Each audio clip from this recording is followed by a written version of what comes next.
All right, so the boys have arrived at Joel's house. There's his beautiful young orchard, which now we're concerned that they're going to chew the bark on the trees. Yeah, after... I'm going to put the fence back around them. Yeah, or keep an eye on them real close.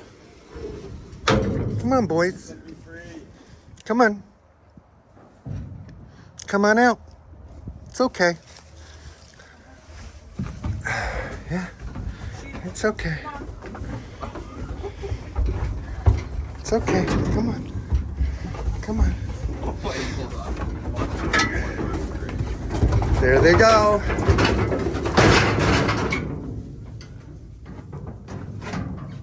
Come on, Mark. Come on, boys. There we go.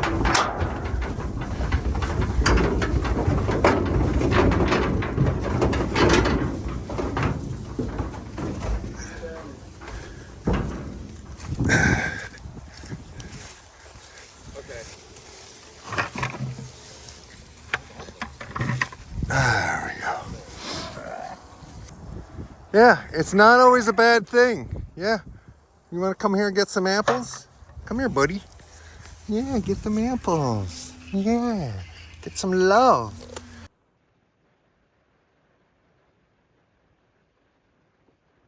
Hey, Mark Shepard here, Healing Pastures Farm, and it's been a while since I've done a Sunday message, so maybe I can pull it off.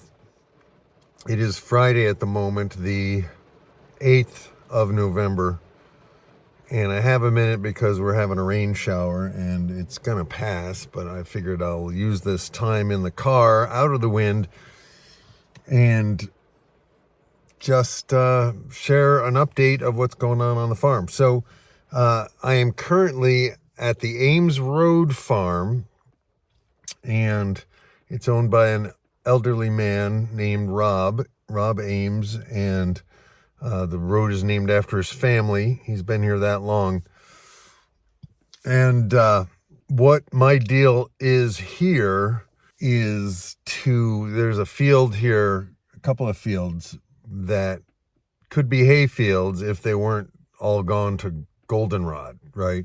And other kind of what people consider to be weeds. But the reality is, although I wouldn't say goldenrod is sheep's favorite food, they'll eat it. And by getting rid of the goldenrod and following the sheep with a brush mower, it gives the grass a chance to make a comeback, and the sheep will eat the weeds first.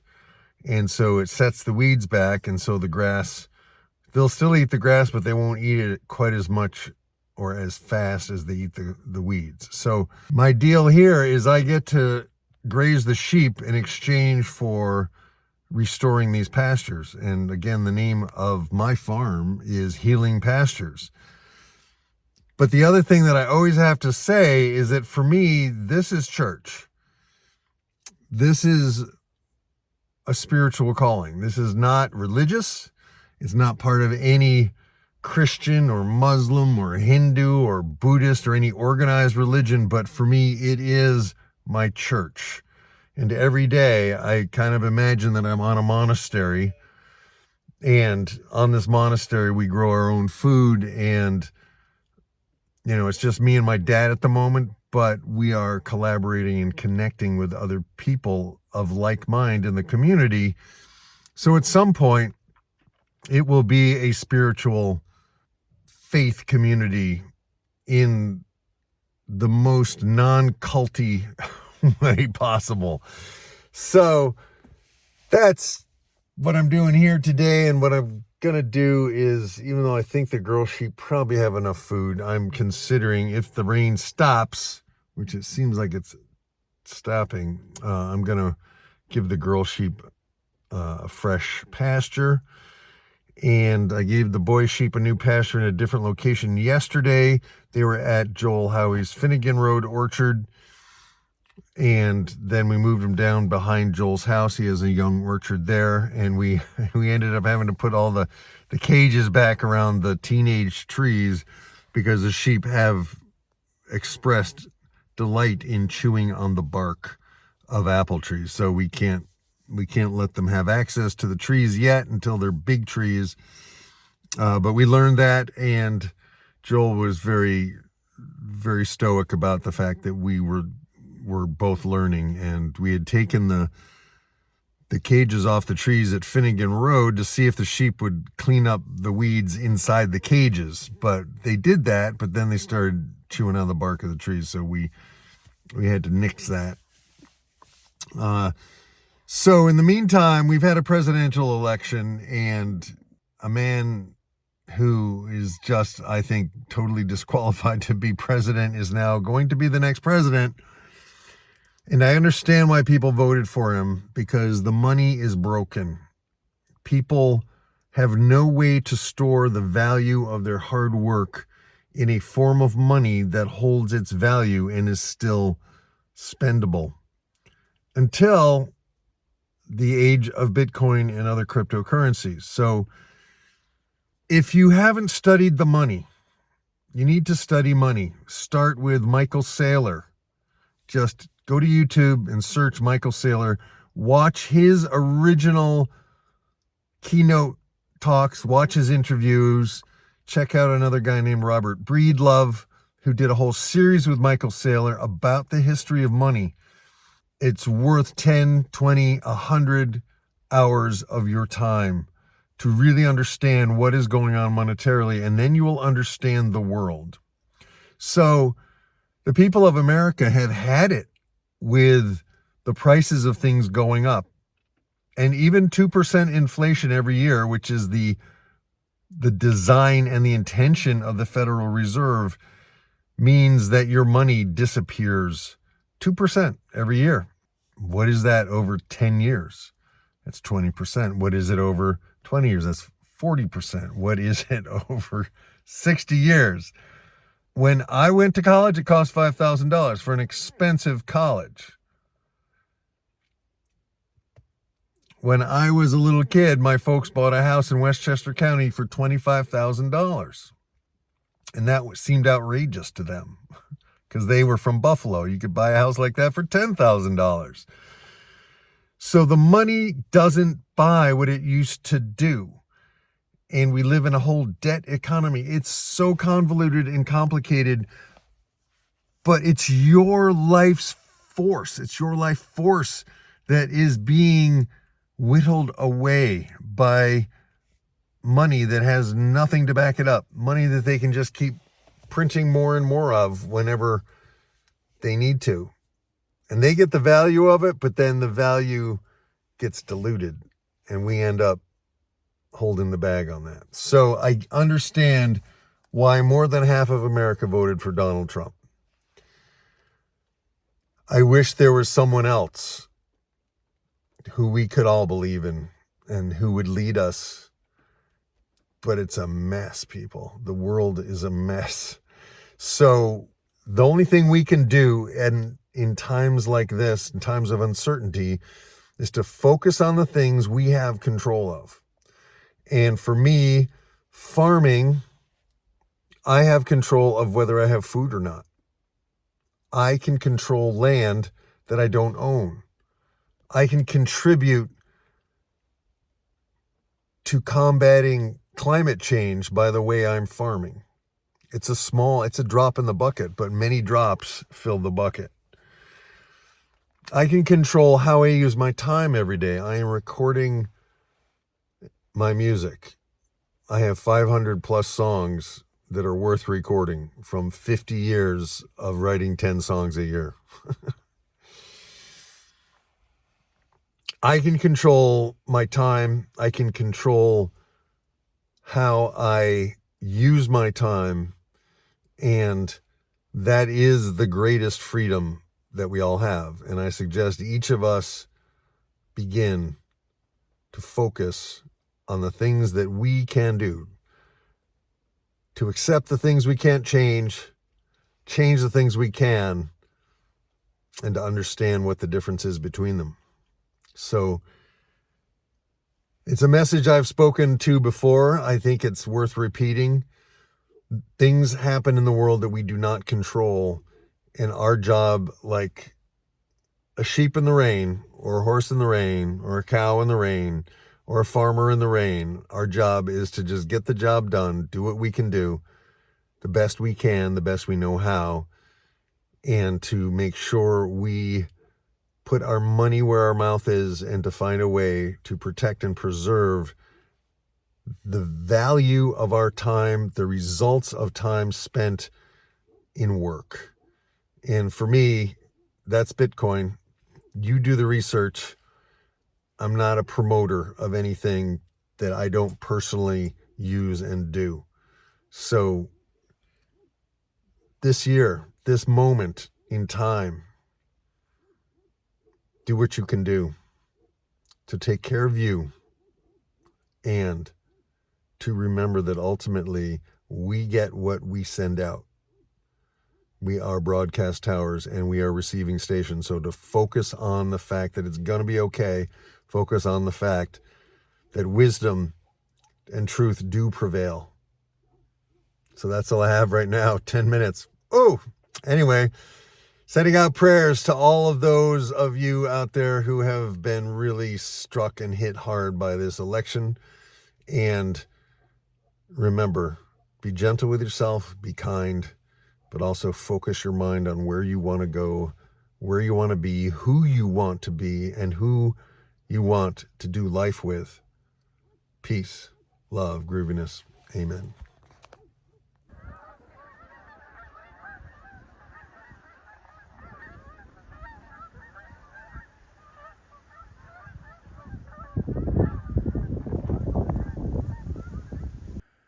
All right, it's Saturday, October 9th, 2024, and I'm about to let the girl sheep and the dogs into this area, which there used to be a barn over here. Evidently it burned down. So it was cold last night, cold and clear, and it's perfect early November day.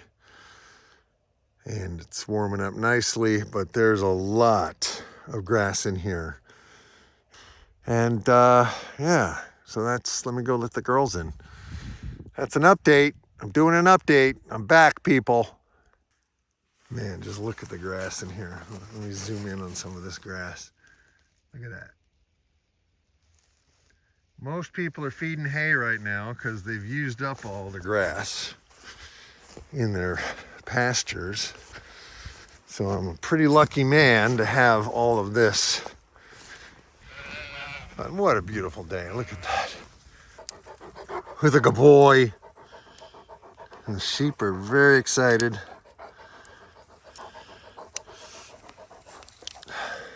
Ready? Come on. Chip, chip, chip, chip, chip.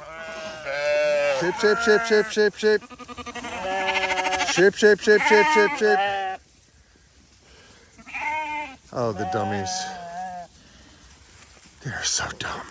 Look at it. Come on. Chip, chip, chip, chip, chip. Ah, finally. God. Sometimes they are the dumbest creatures. You can tell they're ready for a move when they don't even go more than a few feet into the new pasture and they just start chowing down. Of course, Luna has found where something has been living underneath this old freezer, or a couple of freezers. So I'm a little concerned because there's a lot of junk in here, but I need to move them through here before I can get to the next spot. So hopefully they won't be harming themselves. It's mostly I worry about Luna cornering something that will bite her. Spike's like, I just want to be with Mark. Luna's like, I want to find something to catch because I am the huntress. Yeah. So this is Rob on his 1940 something tractor. This is a classic.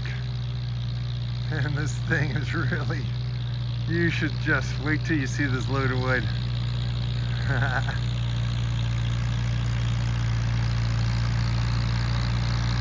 got the front wheels set for, for crop planting and shit like that.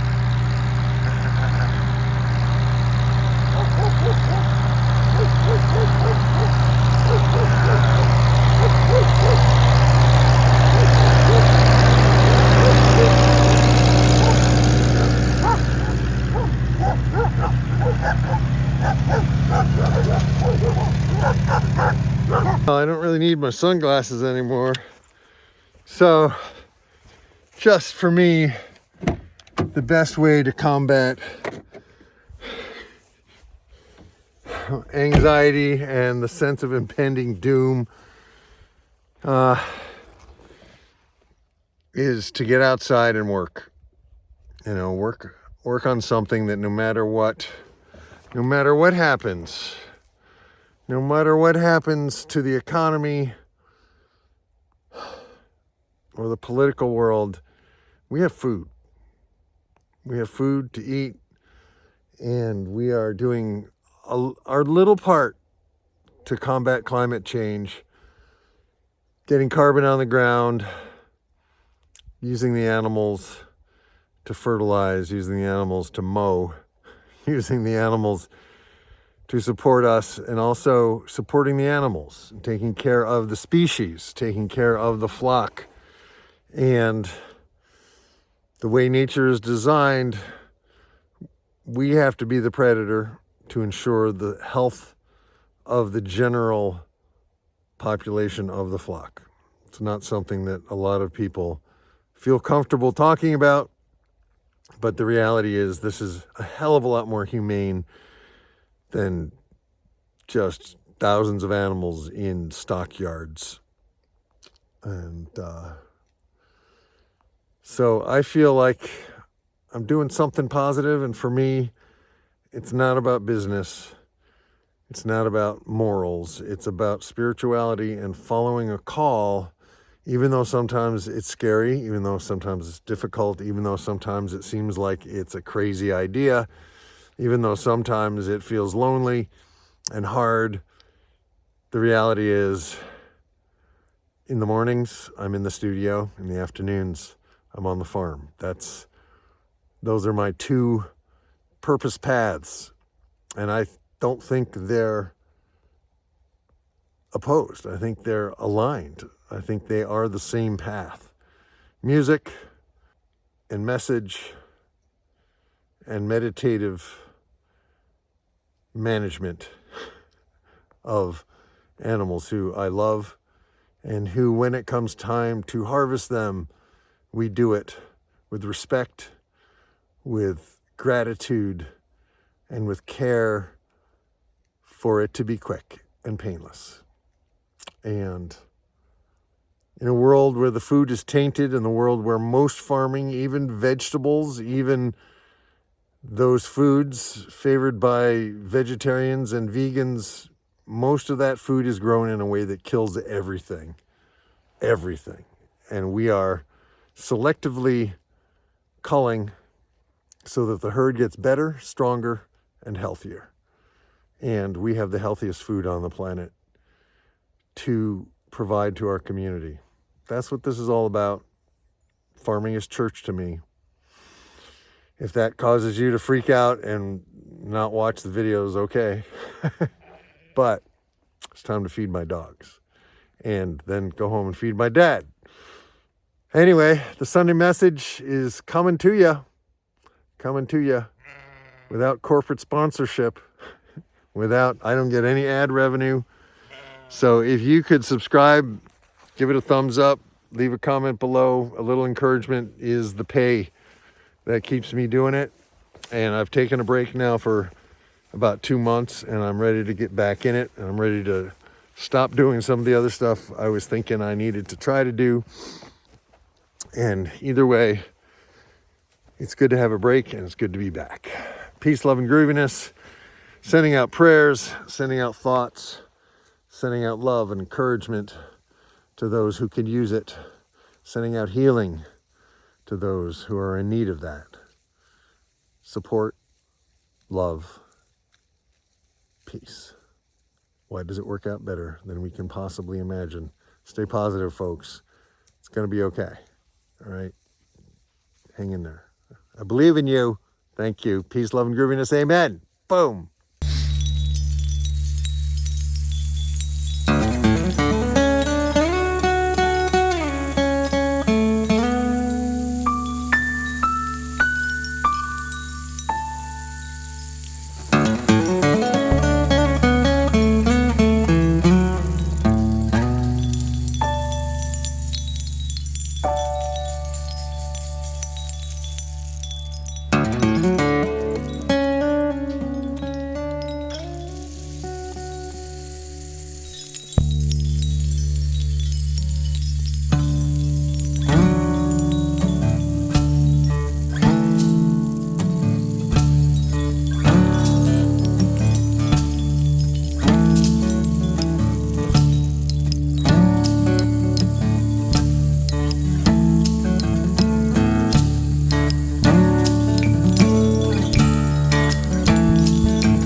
Well, another week in your life, another week in our lives has come and gone. We're heading towards winter, and the sheep still have plenty to eat. So to the guy who 5 years ago told me that it wasn't possible to do winter stockpile, well, at least it's possible to graze well into November and possibly even December. So we're doing it. Let me turn the camera around. There's Looney. There's Spiky. There's the girls. They've moved from over there, where the sun is setting, look at the sun, into a nice lush pasture. Cowabunga Shazam. I hope you have a great week. I hope good things happen to you. I hope you stay positive and focus on solutions and on what you can do to make the world a better place in your little realm, in your little corner of it. And all I know is these dogs and these sheep are happy. And they make a difference in my life. And hopefully these videos make a difference in yours. Stay hopeful, people. Do not let negative thoughts drain your energy or harm your soul. Peace, love, grooviness. Amen. Hey, Spike. Say hello to the people at home. Luna. Hey.